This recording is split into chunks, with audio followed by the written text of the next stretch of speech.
शुरू कहाँ से करूँ ये समझ में नहीं आ रहा है। क्योंकि ये वीडियो एक जो है खुशी की वीडियो नहीं है। पुल पुलिया की सही सुविधा नहीं दी गई है। यानी कि हर मामले में बिहार पीछे रहा है। इसलिए ये अत्यंत पिछड़ा माना जाता है और ये माना इसलिए जाता है कि ये रियलिटी है, ये हकीकत है। हाय एवरीवन, नमस्ते। शुरू कहाँ से करूँ ये समझ में नहीं आ रहा है। क्योंकि ये वीडियो एक जो है खुशी की वीडियो नहीं है। ये एक ऐसी वीडियो है जिसमें जो है वो बातें होंगी जो आप सुन करके दंग रह जाएंगे। आप सबको पता है कि बिहार एक अत्यंत पिछड़ा राज्य है जहाँ पर किसी भी चीज़ की कोई सुविधा नहीं दी गई आज तक। यहाँ पर स्वास्थ्य की सही सुविधा नहीं दी गई, यहाँ पर शिक्षा की सही सुविधा नहीं गई है, यहाँ पर जो है आपका पुल पुलिया की सही सुविधा नहीं दी गई है। यानी कि हर मामले में बिहार पीछे रहा है। इसलिए ये अत्यंत पिछड़ा माना जाता है और ये माना इसलिए जाता है कि ये रियलिटी है, ये हकीकत है, इसमें कोई दोहराई नहीं है। क्योंकि आज से जस्ट कुछ ही दिन पहले बिहार सूखे से जो है प्रभावित था और ऐसे प्रभावित था कि लोग जो है धान के खेतों में जो है मशीनों से पानी दिया करते थे, जिसमें उसमें भी वो खर्च किया करते थे। और जस्ट कुछ ही दिन के गुजरने के बाद जो है बिहार की हालत अब इस तरह से हो चुकी है कि अब यहाँ पर बिल्कुल पूरे बिहार लगभग के जलमग्न हो चुके हैं। बिहार की आबादी की बात कहा जाए तो लगभग 13 करोड़ से भी ज़्यादा आबादी है बिहार में और उस 13 करोड़ की आबादी आज जो है 8 से 7 करोड़ की आबादी जो है वो पानी में बिल्कुल जलमग्न है, जल में डूब रहे हैं, पानी में डूब रहे हैं। घर का कोई ठिकाना नहीं है, रहने का कोई ठिकाना नहीं है, माल मवेशियों को कोई ठिकाना नहीं है और जो है यहाँ तक कि अपना जीवन व्यापन करने के लिए ये जब तक के बाहर रहे तब तक कोई व्यवस्था, कोई ठिकाना नहीं दी गई है। आप सोच सकते हैं कि ये 8 से 9 करोड़, 7 से 8 करोड़ की आबादी अभी किस हाल में रहते होंगे। लेकिन ये नाकाम जो सरकार है इसको कुछ नहीं दिखता है। बिहार अत्यंत पिछड़ा रहा है और बिहार को और भी पिछड़ा बनाने के लिए ज़रा से भी ध्यान देने की कोई इसमें आवश्यकता ही नहीं है। इस तरह के व्यवहार कर रहे हैं गवर्नमेंट, इस तरह के व्यवहार कर रहे हैं सरकार। अब बताइए कि लोग अभी इस तरह से परेशान हैं बाढ़ में।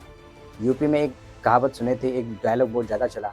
वो डायलॉग था कि यूपी में काबा, लेकिन अब यूपी नहीं, अब बिहार की बात किया जाए। ये बिहार पे सटीक बैठता है कि बिहार में काबा तो बिहार में बाढ़ बा। यानी कि बिहार की स्थिति अब इस तरह से हो चुकी है कि बिल्कुल पानी ही पानी, जहाँ पर आप नज़र डालेंगे आपको वहाँ पर दूर दूर तक पानी ही नज़र आएंगे। अब बताइए कैसे बिहार के लोग जीवन व्यापन करेंगे। आप सोच सकते हैं हर साल इस तरह की झेलना पड़ता है। एक तो गरीब और जो है लाचार राज्य ये है, उसके बावजूद लोग जो है अपनी मेहनत और मुशक्क़त के साथ थोड़ा सा आगे बढ़ने की कोशिश करते हैं कि फिर से बाढ़ जैसी स्थिति आ जाता है। हर साल ये झेलना पड़ता है। आप सोच सकते हैं कि बिहार के लोग कैसे जीवन यापन करेंगे। यहाँ पर कोई बड़े फैक्ट्री नहीं है, यहाँ पर कोई उद्योग नहीं है, यहाँ पर बड़े बड़े किसान नहीं हैं, यहाँ पर जो है सरकार की कोई ऐसी चीज़ दी हुई नहीं है जिन पर जो है हज़ारों या लाखों की संख्या में मज़दूर बिहार में रह कर के काम करें। आपको ये चीज़ मानना पड़ेगा कि बिहार अत्यंत पिछड़ा है और यही हालात अगर रहा तो बिहार और भी पिछड़ा हो जाएंगे। मैं सरकार से विनती करता हूँ कि आप बिहार के लिए कुछ कीजिए, बिहार के जन जन के लिए कुछ कीजिए।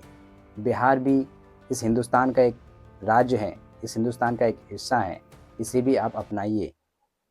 आप सोच सकते हैं कि आज वो स्थिति आ गया है कि लोग अपना घर को छोड़ करके बेघर होना पड़ रहा है। अगर यही चीज़ बाढ़ जो है आता है आने से पहले अगर सरकार ध्यान दे इस पर कि जहाँ पर बांध बनानी है वहाँ पर जो है पुख्ता बिल्कुल जो है मजबूती के साथ मुझे बांध बनानी है, तो इस तरह की शायद के ऐसे हालात नहीं आएंगे। लेकिन जब बाढ़ आ जाती है तब सरकार इस पर ध्यान देते हैं, फिर जो है अपना ध्यान हटा लेते हैं। अब बताइए कि ये जो बिहार की 7 से 8 करोड़ की जो आबादी है, जो कि अभी जल से बिल्कुल जो है संलग्न हैं, जल में बिल्कुल विलीन हो चुके हैं, उनके घर विलीन हो चुके हैं। अब बताइए इनके लिए क्या कुछ नहीं सोचना चाहिए गवर्नमेंट को।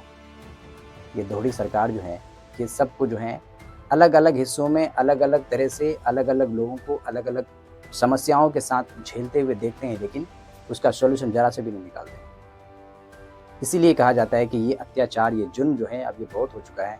अब जो है जनता जाग चुकी है।